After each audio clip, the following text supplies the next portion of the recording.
that Mayur Milak is also joining us from IndiaNivesh. Mayur, hi, good morning. I want to just extend the conversation on Interglobe. How big are these concerns which have been raised during the con call and how the market is digesting this news?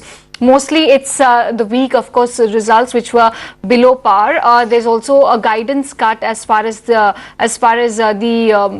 capacity expansion is concerned. So over the medium to long term, are these big concerns or is this a short term blip? Yeah, hi. So, let's take it one at a time. So, the first thing that an aviation company always wants is higher yields. Q3 typically, historically, has always been their best quarter.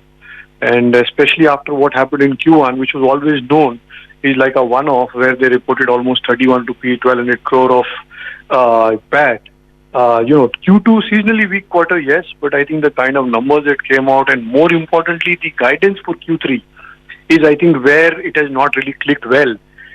If in your best quarter you're not really making money, then there is no real reason to really play the stock. Secondly, you come on the cost side now. So, Indigo was always known or given a premium valuation for the kind of, the cost that they usually had, the best in the lot and consistent with the performance. Now, what has happened is for whatever reasons, due to delay in the aircrafts, that whole situation is really out of their control now, and costs are no longer the most effective and efficient.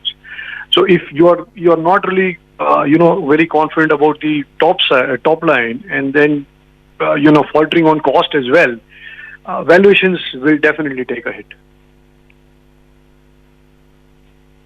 Right, and how if one wants to play aviation, Indigo was one of the best name. Now what happens to that? Frankly, we've been a sell on Indigo for quite some time now.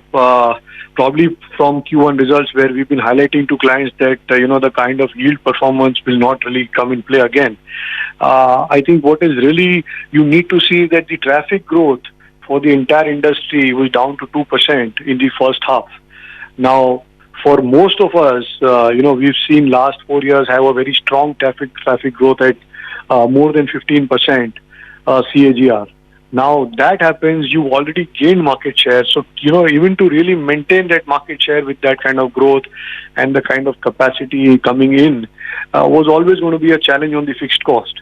What I believe is that because of this slowdown, while they would have some relief in terms of better load factors, I think overall growth will take a hit.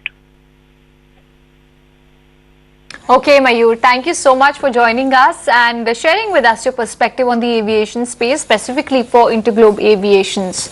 On that note, we'll slip into a short break. There's plenty more lined up on the other side, lots of Diwali specials as well for our viewers, so stay tuned.